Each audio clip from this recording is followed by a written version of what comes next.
Hello and welcome to this new video on how to sync TikTok pictures to music. So if you are new here, subscribe and press the notification bell icon so you don't miss any upcoming further videos. Now let's get started.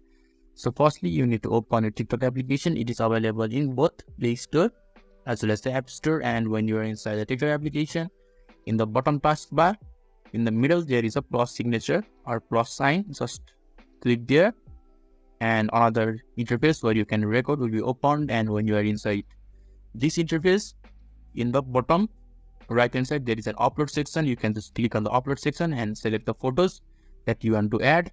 And when you have selected the photos, in the top of the screen there is an add sound option. You can just go to the add sound and here are the music, and you can also search for the music that you want and just click on a certain music that you want to add. And if it is okay, then just click on the tick sign, or you can just edit it as well.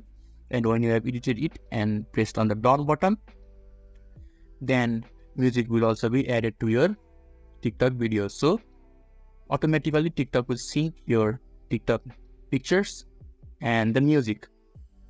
So this is how you can sync TikTok pictures to music. So if this video is helpful to you, give a thumbs up button. Thank you.